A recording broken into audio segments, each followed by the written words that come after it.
Good morning, good morning. Welcome back to my channel. It's me, Rhonda, and I wanted to jump on here this morning before I left for church because I had these thoughts swirling through my brain on how I was going to approach this video. I had one of you lovely subscribers had suggested or had asked if I could talk about empty nest, having an empty nest now. And now that my children are grown, I know I've shared several times in my videos that I have scripture books and how I pray for my children, how I pray for my husband, how I pray for my marriage. And so I just kind of wanted to dump some of these thoughts out and what it has meant for me to have an empty nest and how I am transitioning into that. So if this sounds like something you would be interested in too, welcome. I'm glad that you're here. And so let's get started. First off, so I have 3 children of my own, and then I have a bonus daughter. So I have children from their mid-30s all the way down to the mid-20s. And they're all gone. And I have a granddaughter who is 10, going on 21, kid you not. And then I have a grandson, 2.5. Then I have a growing being. And then I have 2 bonus, what would they be? Bonus children. So yeah, I mean, I've got people in my life. I've got kids in my life, but none of them live in my house. So the things that, blended families or something. I'm just telling you, they work you like a nobody's business. If you have a blended family, you know what I'm talking about. It offers its own challenges, even down to the point of trying to describe who's who and who's who. So anyway, so at this time, it's just me and my husband in our house. And we work together, we live together, our hobbies are together, except for Sunday mornings. Sunday mornings is the day that we kind of go our way. I go to church. He hasn't taken that step into going into church with me just yet. And so he goes off to do his hobby, which is, sporting clay shooting. And which we share that hobby, except on Sundays. So it's so refreshing. I'm telling you, empty nesting can be really refreshing. Number one, I carry some guilt. So I guess I'll just jump right into it. I carry some guilt for having an empty nest because it has freed up so much time for me. It has freed up so much mental inventory for me on the daily. It doesn't mean that I don't worry and think about my children and pray over my children and anything like that. But it has freed up a lot of real estate in my mind for other things. So I guess maybe my first tip is to use this time as an empty nester to reconnect with yourself. As a mom raising 3 kids and, trying to work through my own brokenness and bitterness and things like that, there was a lot of times that I would not deal with something because I had other things going on. So it was kind of like a relief that I did not have to look inward, that I could just put on that smile and I've got kids to take care of, or I've got homework to help with, or whatever it was not about me. And so sometimes that can be a blessing and a curse.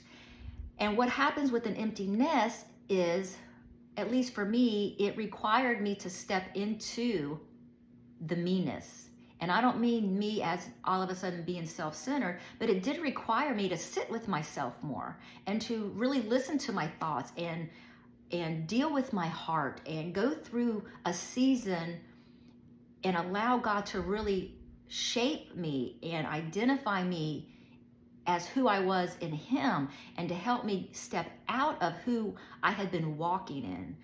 And so as an empty nester, that extra time that sometimes people get afraid of having, because now you're like, well, what am I going to do with myself?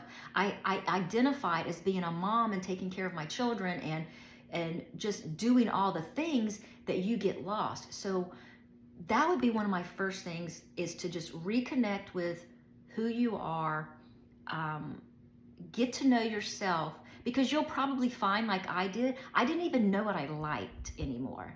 I didn't know what I was allowed to do as a empty nester, because you think to yourself, you're like, well, I've been a mom, I was a nurse, but when I got out of nursing, it didn't mean that I didn't identify as a nurse anymore. It just meant that that wasn't a key role in my life. So now as a mom, I identified as a mom for so long, but as an empty nester, it's not the key role in your life. You'll always be a parent, but you aren't the sole provider for those adult children who have left. So now you have to kind of like reestablish things that you may have liked when you were little. Like for me, it was reading. I used to sit for hours and read chapter book after chapter book, and imaginary play. I love to draw, and just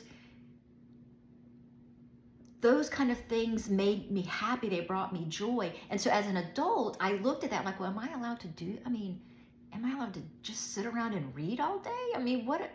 What's required of me? Because you get so fixated on your role that you forget that you too are an individual with desires that God puts in your heart, and with a purpose, and with a calling, and those sometimes get just ate up with everybody else's life.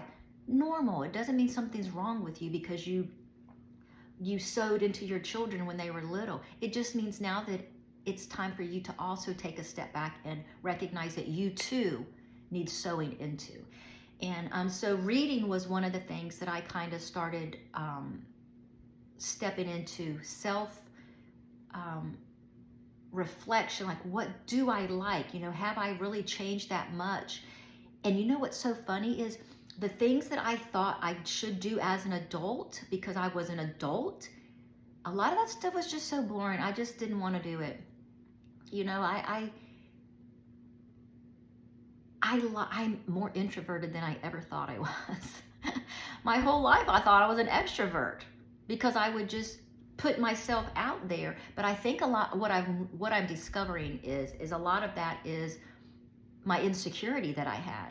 The insecurity that I didn't want to address in my quietness. So I would go out of that, and I would bring that personality out to cover up that insecurity and that uncomfortableness. I know that now. I can look back now and see it as clear as day. But when you're living in that, and you don't pay attention to it, it just is so easy to just become that person. And so as an adult, I'm learning that I am more as an empty nester, I'm learning I'm more introverted than I thought I was. I enjoy me time. I enjoy quietness. A lot of times too much noise is too much noise. And it stresses me. Not stresses me. I really don't get stressed. It just causes an uncomfortable feel in me, and I want to retreat from it. If you can relate, let me know. So as an empty nester, get to know yourself. Find out what you like. You will have some downtime. Work on yourself. Start taking better care of yourself, your skin care, your health, what you're eating, exercise.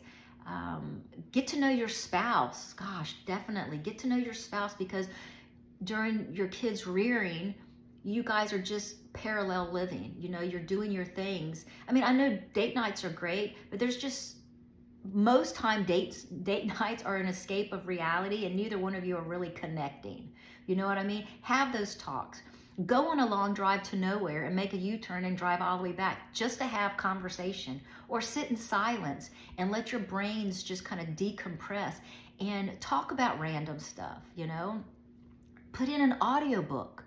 Decide that you guys are going to put in an audiobook on whatever subject it is, and push play and take a drive. Reconnect with your spouse is so huge, because you will realize that they've changed just as much as you've changed, and they need reconnecting just as much as you need reconnecting. And sometimes men aren't the first to say or talk about anything they're feeling. Sometimes you just got to get that corkscrew out and screw it in and plug it out. And so yeah, reconnection is huge when your children are grown. Stay connected with your kids. what I like to do is analyze my kids. I like to say, what are they into now? And that's how I talk to them. Because that's how you'll get the first response. I don't try to talk to them in the way I did when they were children because I was in charge. They're in their own lives now. They're studying their own things, they're researching their own things, they're living their own ways. And so instead of me trying to redirect them back home living, I step into their living and say, what are they into and how can I have some kind of conversation with that? My oldest daughter has 2 children, so a 10-year-old and a 2.5-year-old, and completely different children, completely different, girl, boy. And so she's going through toddler boy stage right now, which is really hard. And she's going to be homeschooling again. So that's a whole new thing. So I'm trying to learn curriculums. I'm trying to learn how can I maybe engage in conversation that's benefiting her, not so much me now. You know, now you're taking your likes or whatever because you want to help them establish, you know, what they're doing. You want to help encourage that so that you're not trying to always redirect them back to what you think is best. They're living their life and they have to grow and establish in that life, and we are the best resources that they will ever have. I don't care what you say. So, but the best way that we can be apart from the Bible, but I don't care ever how you want them to be, as long as they're walking and learning and growing in a way that is good and not taking them off the road. Encourage that, help support that. How can I what kind of curriculum can I help her learn? Because when Kyla comes here, I want to follow the same thing that's going on in their household. We're a little bit more lax here with the grandbabies, but I still want to make sure that I'm doing the same things discipline-wise and things like that. So learn your kids as they go outside of the house. My son travels. He is a traveler worker. How would you say that? His job has him travel. So he's always in different places.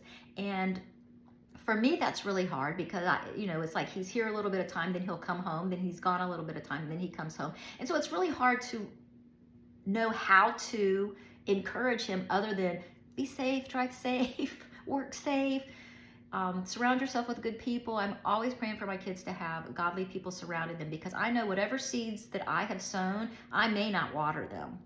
And I just pray for that God will put around my children good godly people to keep watering them and watering them and watering them. And one day somebody is going to reap that harvest, and my children are going to be saved if they're not truly walking with the Lord now. And then my bonus daughter, we have a lot more in common than I thought in the past because I didn't allow it to happen. I didn't allow my mind to drift there.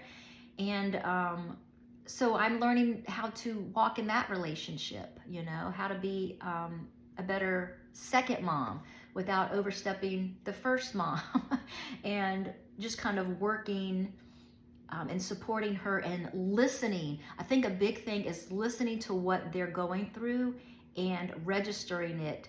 And the world sends reels for everything now. And sometimes when I'm at a loss for words of what to say or how to encourage, I will use a reel because sometimes it just makes the point so much better. And they add music. So sometimes that's what I'll do when I send encouragement or a suggestion or something, just so it doesn't sound like I'm just trying to step in and redirect.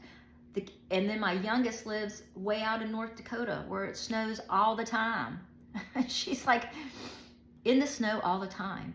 And that's really hard because, she's only 26 and I just feel like, gosh, that's such a far away, but she's thriving, And so that's, as an empty nester mom, learning to really let go and let them be, but learning them individually as they are growing and try to feed into that without always being the helicopter mom, without always the thumbnail. And another thing that I, as an empty nester, is I'm not easily offended. I think that just kind of comes with my Christian walk also.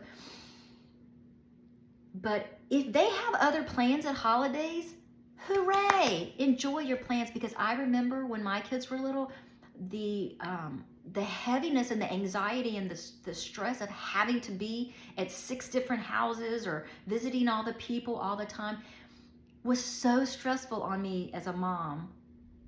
And so I chose to remove that. We'll celebrate a holiday on an off day, just so that they don't have to worry about the travel and spending 2 hours here, eating a little bit, 2 hours there. It allows them to not worry. It allows the host of the next place they're going to know that their food that they've spent all day cooking is going to be eaten and enjoyed and not rushed or put on a plate and taken home.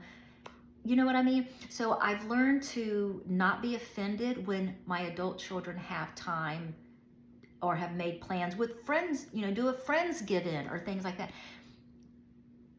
And that just comes with time. That just comes with sitting with yourself and realizing that you are still an important person, but you are also an individual who has desires and who has a purpose. Your calling, yes, one part of your role as a woman was being a mom and raising your kids, and you've done a great job, and they have flown, and they will always need you. But at the same time, they're stepping into their life, and so should you. And so fill that time with things that are rebuilding you. If you have health issues, start researching your health conditions. Start looking into ways that maybe now you have more time to meal plan. Maybe you have more time to shop ingredients instead of buying processed stuff. Maybe you have more time in the kitchen. Y'all, I've never liked to cook. I've always said, if it has more than 3 to 4 steps or ingredients, I'm not cooking it. It's just not happening. I don't have the time, I don't have the energy, and I didn't have the desire. Now, I've stepped into where it started with researching health and wellness and longevity. As I started going through the change and my hormones were changing and my body was changing, I wanted to know, how can I naturally take care of myself without having to go to the doctor? How can I take away the inflammation that I've had in my body from all the years of stressful living and mothering and worrying and pushing down things that I needed to deal with? Deal with them, get them out, allow that to heal you from the inside. And you may find that you do like to do some little cooking, some health changes. You might like to take an extra long walk. You might like exercise. You'll find things that if you look, this is what I always like to say. If you look for it, you're gonna find it, whether it's positive or negative. If you wanna help yourself grow in this seasonal change that you're going through as an empty nester, you can find positive ways, but you can also find ways that's going to make you depressed because nobody needs me anymore. I don't feel loved. I have all this extra time on my hand. I'm just sitting here watching TV. Well, stop and look for something else. You know what, another thing? Bird watching.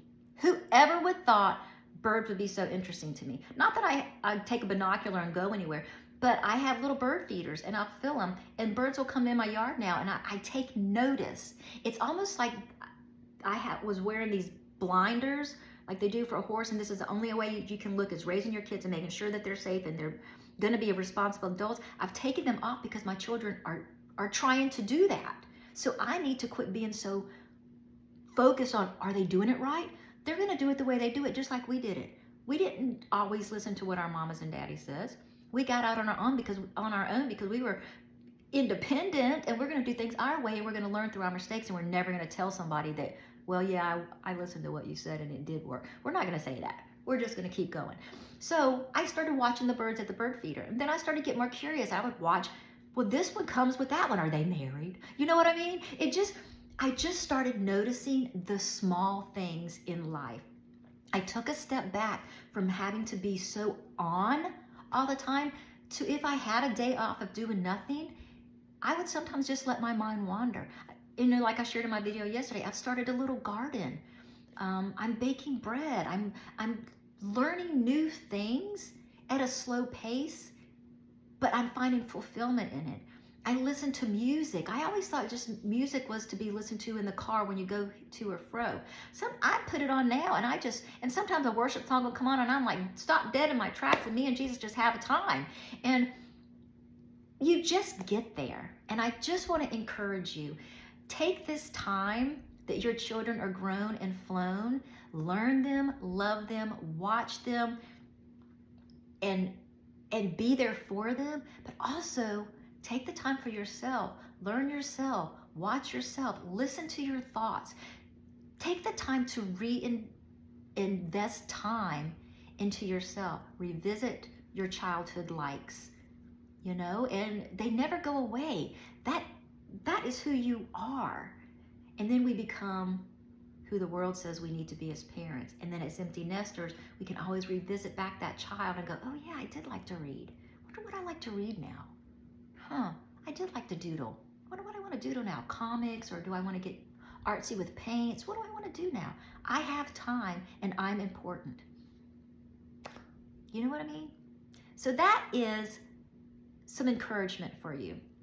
Empty nesting is not a sad time. It's not a time of being left behind. It is a time of newness. It's a new season with everything is fresh and new. You can make it whatever you want to make it, and you can make it about whatever you want to make it about, but just do something. Don't look at it as an end.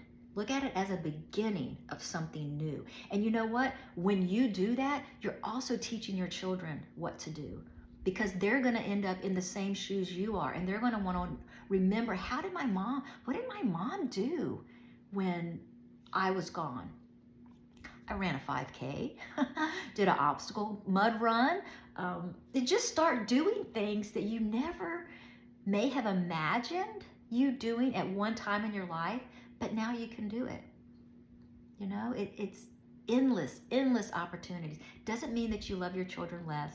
Doesn't mean that you love your husband less. It just means that now you are able to see yourself in the midst of this amazing family that you've created and that you've taken care of and that you've raised. You're still an impression in their lives. So walk into that impression. How do you want your children to see you continually growing in your life? Because they're going to do what you do. They'll never let you know. But they might. But they're still going to do what you do, not what you say, even as adults. So anyway, I'm going to leave that with you. I've got to go because I got to head off to church. I will see you guys in the next video. I hope this was helpful. Let me know any suggestions that you're doing in your season of change. Maybe some suggestions that I can pick up. I mean, I'm always open. I feel like I am more open now than I've ever been in my whole life. And so, yeah. Okay, guys, have a great rest of your weekend.